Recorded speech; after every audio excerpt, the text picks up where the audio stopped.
this. Um, and then I know Tracy, say something real quick because it says caller 1, 2, 3. I just need to know which one of you are. Can you just say your name again or something? I'm Tracy Kurzene. All right, you're caller 4. I think, and Diego, you I think were the first one on, so I think you're caller 1. On my screen, it only has like caller 1. I feel like I'm a radio talk show host or something. All right, so I'm gonna mute everybody, but I'm not gonna unmute 1 and 4. All right, so we get Diego and Tracy. You can hear me good? Yes. Yes, I can. Awesome. So, well, first of all, I wanted to just take a couple minutes to get you to introduce yourself. Some people don't know Tracy in our Keller Williams office, and then Diego is actually not in real estate, so he's going to give a cool perspective on our discussion is on networking and how you both use it in your businesses. So, Diego, if you can kind of go first, just get a little rundown on who you are and kind of what your background is, and then Tracy can go next to kind of give an intro for yourself as well. So go for it, Diego. Okay, sure. So my name is Diego Ramon. I work for a company called Mutual of America based out of New York. I am an account executive, and I'm in Charlotte, North Carolina. Originally, I was in the Richmond office, but I've recently relocated down to Charlotte. And our primary and only business is we are hired by corporations to help them administer their 401ks. So if you've ever been in a 401k, there's a lot of back office administration things that have to happen, and that's what companies hire us for, to help them with that process and make sure we keep them out of trouble with all the different regulatory agencies that are out there that kind of police these plans. Yeah. So that's me. And how long have you been doing that? How long is that profession? You've been in that profession? I started with Mutual America in 2003. So you do the math. I'm starting year 16 right now. Okay, cool. And then Yeah. Tracy, so you want to give us a rundown of you and your success and how long you've been doing it as well? Sure. So like Diego, I started in 2003, so this is also my 16th year, and I'm with Keller Williams Midlothian in Virginia.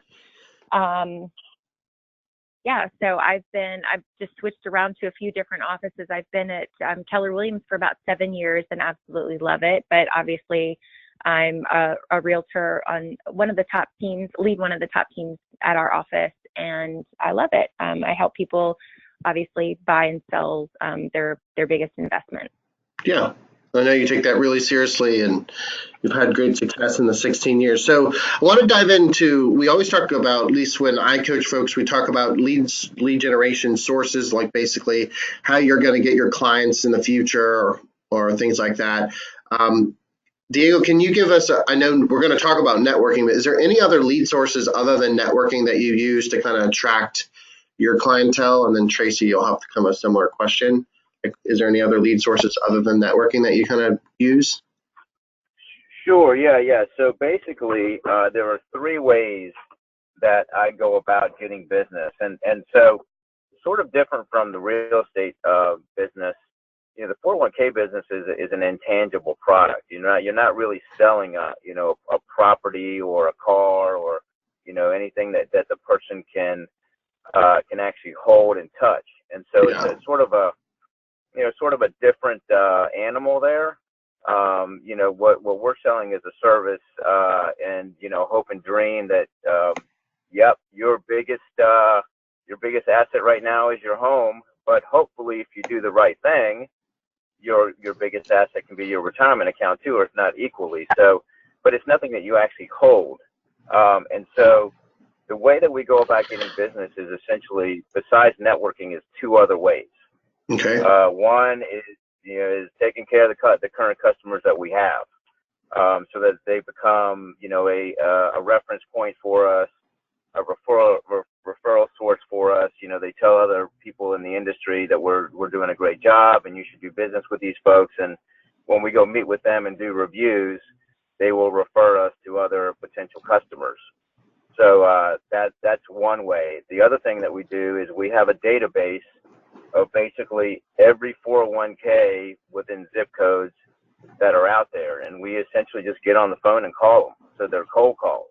Oh, wow. Okay. Not exactly. That's not exactly my favorite way, because we're calling on CFOs, we're calling on HR VPs of HR, and these are really, really busy people. But we do get business out of those calls. I mean, from a number standpoint, if you make 200 calls, you will get about 1 to 2 appointments, and out of every 1 to 2 appointments, if we get 20 appointments, we'll get 1 or 2 pieces of business out of it annually. Yeah. So it's not an easy sell. It's not an easy thing to do. Our average sales cycle is 9 months. Wow. So realtors, it's like 60 days or so. Time. Yeah. So you gotta. Well, some of the takeaway just from what you said is actually, I think we do have our business model in real estate actually does kind of line up with yours. We don't really have a tangible object either. We kind of assume that we're selling the house, but the house, we are actually selling services and negotiation skills. So it's actually, we don't sell a product sometimes at the beginning either. We get the byproduct of the house or so. So I think that we can definitely resonate with that. And then the database, I mean, that's going to be the lifeblood of us. So Tracy, based on Diego, and maybe yours, do you have other ways that you're using your lead sources other than networking that we kind of need to kind of be aware of? Yeah, so I use my database. 98% of my business is referral based from that. Yeah. And we break down, we break that down even further. I'm not hearing you for some reason. Sorry, can you repeat that again? For some reason, I didn't hear that part. Let me move. Can you hear me now? Yes. Yeah, I can hear you now. Okay. So you said 98% is from your database and is referrals. Can I ask a question? Right. What is the size of your database? Do you know approximately how many is in there? Approximately, we just cleaned it up, and we have about 425. So a lot of people are surprised by that. It's very lean. I don't believe in the shotgun approach of just kind of going wide and hoping you spray some people. I believe in really honing in and narrowing in on who is most likely to refer us. And typically it's our past clients that we've worked with, and we keep, we like Diego alluded to, is we give excellent service, and we continue to follow up with them after the fact and ask how we can be of service to them. So it's very much a place of contribution, not calling and being like, hey, we'd like to get a referral from you. We end the phone call with, hey, don't forget, we love referrals. But it always comes from a place of, how can we help you? Do you need a contractor? This month we try to come up with a topic to call on. So this month we, called and made sure that they received their copies of their CDs so they could, or their closing documents, so they could give a copy to their tax preparer. Yeah. And people, it's just an easy topic, but that is basically, the database that we work. And so we'll do calls, notes, parties. We do little things we do called pop buys, where we drop something special by. So we do not do any cold calling. Yeah. I do not do any, I don't buy leads. So I really believe in investing back into our clients. Well, I think that one thing the reason why I asked the database size is you focus on quality rather than quantity. And Absolutely. That's in all sales businesses. I think Diego was doing his conversion ratios of the 200 to 1, things like that. So with you have because you're 425, your conversion rate's higher because you focus on just a different quality control of your space. So that's cool. Exactly. I like to see the comparison of the two industries, even though you're not both real estate agents. But I want to dive into networking. And Diego, I wanted to, I know you're pretty passionate about it. And obviously you just relocated from Richmond to North Carolina. So tell me why you choose networking, and especially transitioning now to a different state. And how do you think it's been effective for you, and kind of go from there on that kind of topic?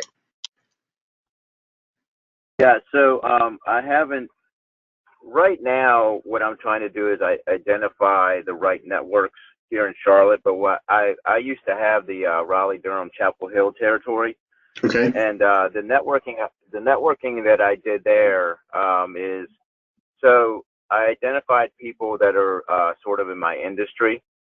Obviously, 401ks and employee benefit. And Mm-hmm. so I looked at all the different support industries, the different support professionals in the industry.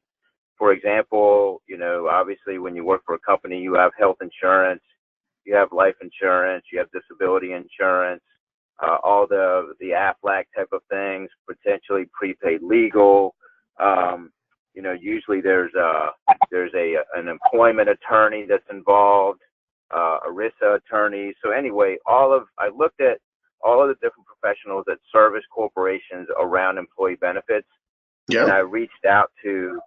I'm looking currently in Charlotte, had this in Raleigh, Durham, for people who are established in this industry, so I can have meaningful relationships with these folks.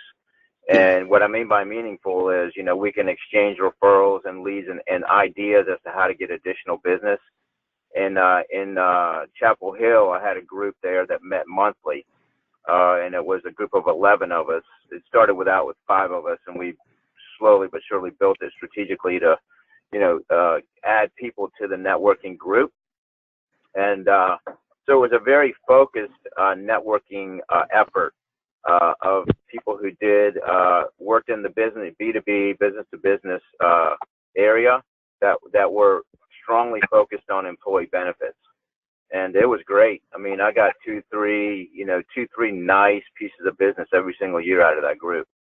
So you mentioned meaningful relationships. Is there questions you ask that are triggers that you see in different, because real estate's similar, actually, again, to your business. We have all these different components of people that interact in a real estate transaction, everything from a home inspector to a painter and everything in between. But I think the word you said, meaningful relationships, is really important, because networking, you can go to a networking meeting, it's just coffee talk, or it's locker room Right. talk.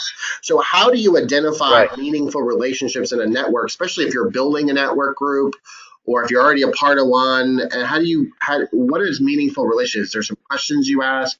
How do you identify what that means? So the first thing I look for is somebody that's been in the business for a while and has a good base. And Okay. I just ask questions about who they do business with. And most of the time they're not specific, but how long they've been in the business, who they're doing business with, what size of companies they're doing business with. Because I'm in the small to medium size plan, which Okay. is usually a company that has about, I don't know, 50 to 100 employees, so maybe about 700 to 800 employees is usually small to medium. Mhm. And so I'm looking for other people that are in that space, that have been in the industry, for at least 5 to 10 years, if not more. The other thing is, I'm making sure that these individuals are not in the 401k business. They need to be real strategic with, what type of services they're offering. In other words, a health broker, a life broker, a person who's a CPA that does audit and doesn't get into the 401k business. Yeah, because you And don't want overlap into your space, right? yeah, we don't want it. We want exclusivity. We don't want overlap. Right.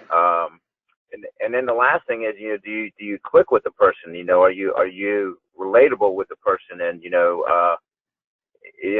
you do business, similarly, where you're offering really, really good customer service, to your customers. And so that's kind of where I started to identify the individuals. And, the meaningful part really is a long-term thing, whether it becomes meaningful or not. I mean, when you're hiring an employee, somebody can look great on paper and they interview really well and they turn out to be a really crappy employee. So, Exactly. And I think it's networking is still the somewhat same of a thing. crapshoot. Yeah, absolutely. Yeah. Because they're going to interview well, but then over time you're going to be like, ugh, they just don't line up. And I think that's great. So, Tracy, do you have, how would you answer networking? How do you feel like it needs to be built? Given understanding of your part of BNI, is that an organized race? Yes. Yeah. So Yes. can you So give us that? I, Go for I've it. been in my group for about 7 years, and I helped charter this group. So it's very much a labor of love. And last year I was the president. I brought it from 25 members up to 35 members. So it's gotten to be a really nice group of people. And what I'll say is it doesn't happen overnight. You really do have to be invested in it. We give so much business to other companies, like our other contractors. So for example, for every closing, there's either an attorney or title company involved. There's a lender involved. There's tradespeople involved to get us through inspections, such as HVAC, painters, electricians. So we give a ton of business out, and I do believe in givers gain. But I also, if I'm giving a ton of this out, why would you not ask for that in return? Hey, I'm giving you business. In return, I'd like for you to reciprocate, and we're going to build a business relationship and help take care of each other. And how we find those people are, I really do believe it has to be someone who has an ownership interest. It can't just be an employee. I don't think that they're as invested in it as someone who is the owner, who they just seem to understand the referral part a little bit better, or if they're directly compensated, like in a commission type setting, similar to probably what Diego, how he's compensated, and certainly how we are. There has to be a motivating driver. You can't just send the receptionist and think that she's going to light the world on fire and give referrals and get referrals at the same time. Yeah. Because you want to be, part of it is you want to be able to give. And then, like you said, you have to be able to click with them and trust and know that they're going to take excellent care of your people. And if that doesn't happen, then you need to quickly, just like any employee, make a quick move and be rid of them. But it just helps expand your sales force. Every person knows about 300 people. So it just expands your sales force to that many more people. And similar to what Diego was saying, is that meaningful relationship. I definitely think you're strategic in that. Is there ways that you identify who should be in your, what you said, 35 members? There's only so many seats at the table, specifically even in BNI. You don't overlap in industries either, right? So how do you see, how do you make that decision on, okay, this vendor, let's just say a painter, is you think is going to be more referral based versus a painter that's not referral based? Is there words or questions you ask? Is there some history marker that you can identify with someone like that? Well, I think we ask them where they get their business from, and you can tell, if they get most of their business from word of mouth, and they typically understand the referral part of it pretty well. So that's a good question. And of course, how long they've been doing it. And again, I think that ownership piece is very important. I mean, do they have an interest in it? It's not going to be the same as the receptionist at the company that paints. She's not going to give the same amount of referrals as the actual owner, who really is passionate about passing your name on. And that's kind of how I. Cool. So kind of next is, do you guys, I think Diego, you said you meet once a week, and Tracy, do you meet once a week as well? Diego? Yes. Yes. Well, we meet every other week. Oh, okay. So you're meeting basically twice a month, and Tracy, you meet 4 times a month on average, right? Right. Once a month, but they're also, so these people are included in everything that we do. So if we do pop buys and we're doing calls to our clients and we're having a client party, my top referring B2B, which is business to business partners, we include them in all of those things because we want them to see and meet and be able to mingle with our top clients as well. So everything that we do for our clients, we essentially do for our top referring people in our networking B2B group as well. Yeah, I think that's a good point, because I think sometimes I see people say, let me go to this networking group on a Tuesday, and they're like, I didn't get anything out of it. And they think if that 1 hour once a month, they're going to get 20 referrals. It's just like any relationship. You have to nurture a relationship. Exactly. So Diego, what do you do to kind of stay in connection with these people that you're networking with throughout the week, throughout the month, when you're not connecting with them at a physical location in a meeting? And then Tracy, I'll ask you that same question. And so once we start working together and we start to identify potential prospects that current customers that we have that we can share with each other, or prospects that we can share with each other in the group, then we get together individually outside of the group setting and figure out what exactly it is that we need to do in order to actually make the business happen. And so it's like Tracy said, it is a labor of love that you've got to build these relationships and get to trust people, because you can't ruin the relationship that you have with your customer by referring people that you don't trust. And so through all of the talks and the conversations and the repetitive meetings that we have with each other, I mean, we don't meet every week, but we do meet every other week. So those in those individual meetings as well as the group meetings is where all of the business happens and the relationship happens, and how we work together to say, okay, this particular company, here's their pain points. How do we solve this? How do we have the potential solutions for those pain points? And so that's over time that just sort of happens. Okay. And Tracy, do you have anything to add, or how does that match up with your business?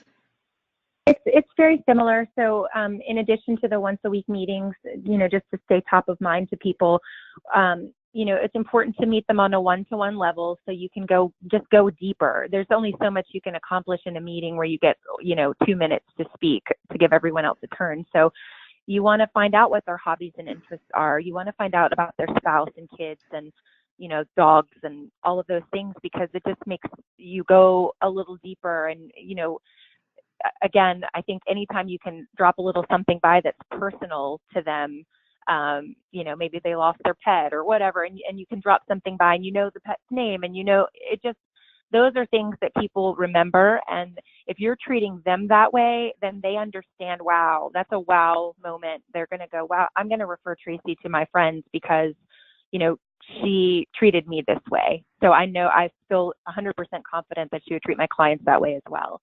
So it's important to treat them, similar to how you would a client. Yeah. And I know, Tracy, that's a huge part of your business, is just those small details, like you said, the dog passing or they had a new baby and you're just dropping something small off at their home or their work. So I think that just shows that connecting the networking is still building that personal relationship with them, I think is important. So good. So I had just a couple more questions about networking, and then we'll just kind of go into this last questions about kind of your overall, how you approach your business. But Diego, I'll give you this question first again, is what is one thing that you feel like is a must you have to do in networking? And then what is one thing that you just don't do? Like it's just a red X, do not do this, do not pass go. Like what do you think the one thing you should do and one thing you should not do when you're either establishing networking or you're trying to really use networking as a tool for growing your business? Well, I mean, I can tell you one thing that you don't want to do is you don't want to refer business to somebody without contacting the person that you're trying to refer, or the company, in my case, that you're trying to refer, to check with them first. Okay. I mean, that can really ruin the relationship if you're giving out, names and numbers and emails and all that sort of thing without checking with your, which deepens it really solidifies and qualifies, the referral once you do it that way. So that's definitely at the top of my no-no list. Gotcha. And in terms of things to do with networking, again, I think it's the repetitive meetings with the people in your group, whether it's in a group setting, having structure in those group settings, meeting with it once the prospect, the potential referral is identified, working with that person and holding them accountable that you said you were going to do this, what's going on with it, and all the follow-up, and just being honest whether it's going to work out or not. You don't want to waste anybody's time. Yeah, is the main thing on the positives. Well, I think that one word, accountable. You are referring business to other businesses, and then obviously reciprocating. I think they've got to trust you, but you got to make sure you're referring quality people that give great customer service, that follow up, promptly, that are. So I think that quality control sounds like that is a priority for you. Yeah. It's huge. It has to be because you're referring out a company of 300 employees, and the business owner's got to be able to trust that whoever he or she hires is managing all of their 401k processes, all of their employee benefits processes. Those can be, we have a payroll person. I mean, payroll is huge. If you screw that up, that's a mess.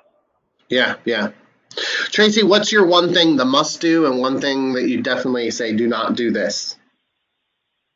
Okay, so for do not do, I would say in a networking meeting, you don't want to go in with, again, the shotgun approach of just trying to hand your business card out. If there's 35 people in the room, trying to make sure you go and talk to all 35 people. I think be strategic and strategic and purposeful, and try to who are my top 2 or 3 people that I'd really like to connect with at this meeting, and then really go after those 2 or 3 people, follow up.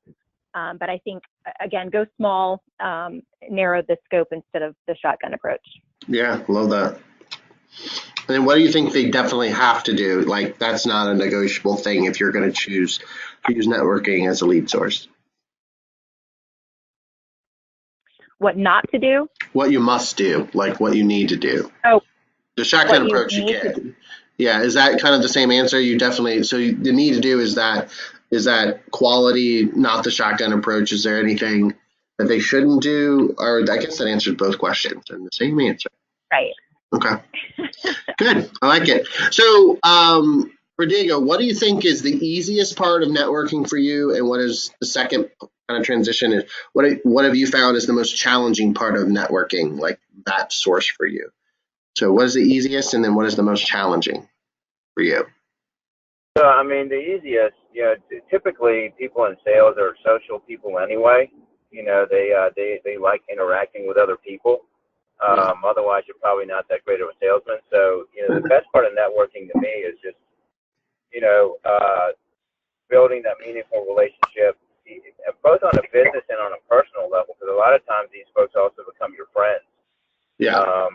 And so that, to me, is the social aspect of networking is great. I mean, I can't imagine, so right now I'm doing a lot of cold calling, but I can tell you for the remaining part of what I have left in my career with Mutual America will not be cold calling for the next decade and a half. And that's where networking will fill in the gap.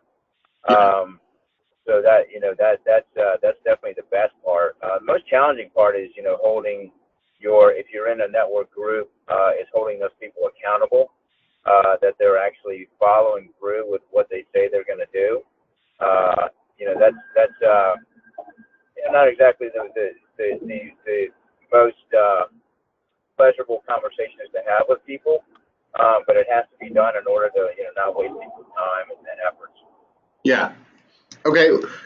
That's fair. So, Tracy, what about you? What do you think is the easiest part for you networking wise, and what do you think is the most challenging part for you networking wise?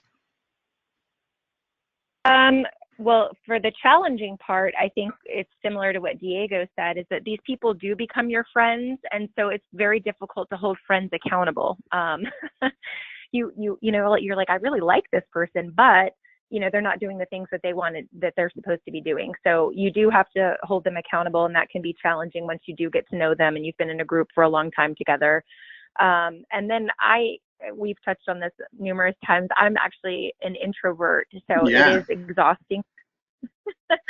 I turned it on. I can certainly turn it on when I need to, but it takes everything out of me. I'd much rather be like in a corner quietly observing other people, but that's not how you can't do that. Which is interesting, because I think the perception is you really are a social person. So I think you're very purposeful with it when you're networking, whether it's with realtors or vendors or things.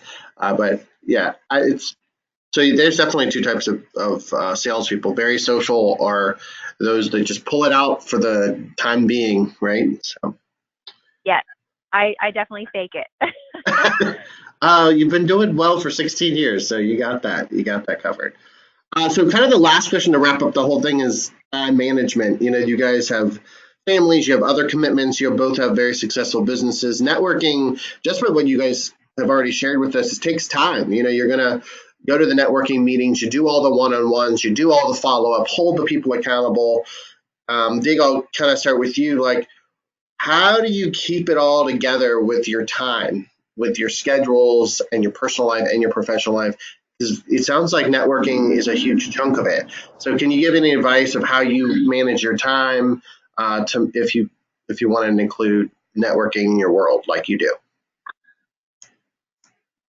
Yeah, I mean, so the time management part of it is I'm still really, really old school. I mean, we do have a lot. We use Salesforce as our Okay. technology, to keep track of.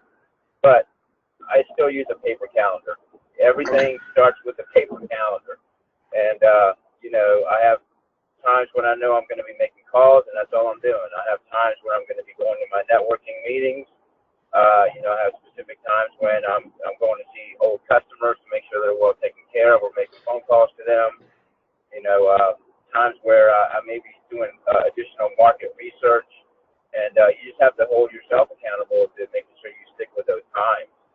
I mean, and like I said, it's probably not it's kind of counterintuitive to the question that you asked, Drew, but it may not exactly be the most time efficient to double enter, because everything that I do on my paper calendar, I have to enter in the workforce because my bosses watch it. But Yeah. it does, the two systems kind of work with each other to Yeah. help make sure that I'm not missing anything. No, I think that's good. I coach people that have a paper calendar and a digital calendar or just the digital. So I always say use what works, right? But what about if you have your day scheduled and you're doing your networking meeting and just life happens, somebody's sick or just that fire and the emergency comes up. How do you still stay on track to network, to do these one-on-ones when you have maybe distractions going on, both personal and or professional transaction stuff? I mean, Drew, obviously, depending on the severity of what's going on, you have to sort of lay out the options as to what meetings you're gonna have to not go to and miss, or family always comes first. So just depending on what the situation is, I'll put off the business part of it for a different date.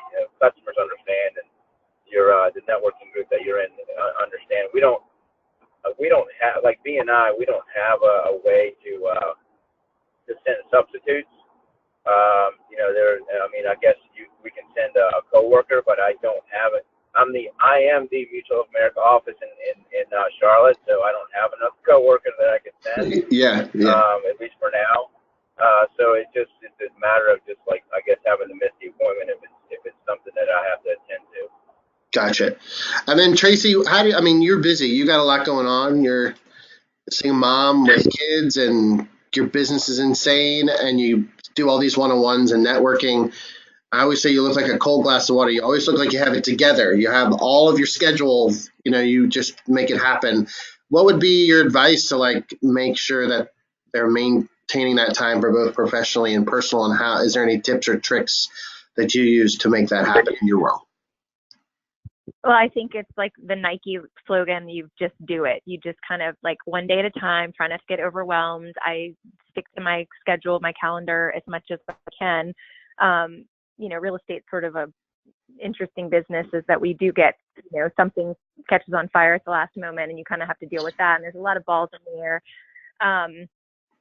But I kind of look at, okay, what makes me money? What makes me, if it's not making me money, then I can delegate it out to somebody else. And so that aha moment a few years ago that I've learned at Keller Williams has kind of changed things, because I used to do everything myself and just feel completely overwhelmed and, doing paperwork and admin work. And then I realized, I can delegate this out and I could be on appointments and face to face, where those meetings where I'm meeting with people face to face are so much more important and will dollar wise make me more than sitting doing paperwork.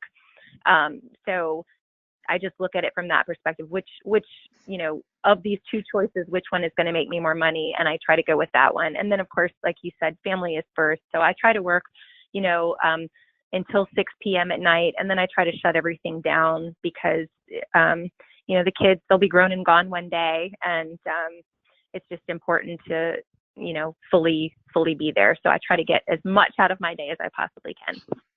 Yeah, awesome. Well, that's pretty much kind of wrap up. Diego, is there any last things you would say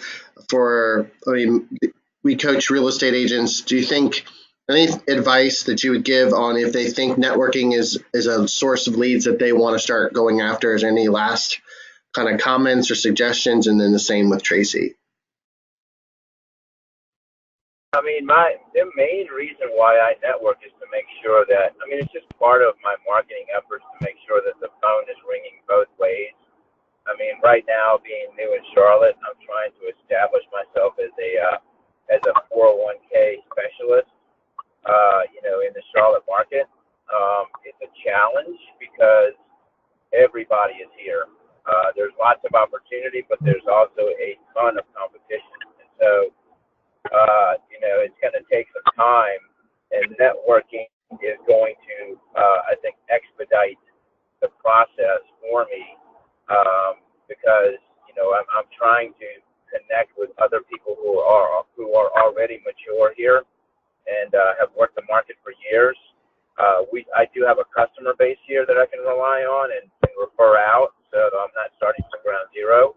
So I'm sort of in a nice middle ground, but networking is just to me, an activity that is very productive if you do it right, and can really, make me, get me my name out there to be the 401k expert in Charlotte that people go to.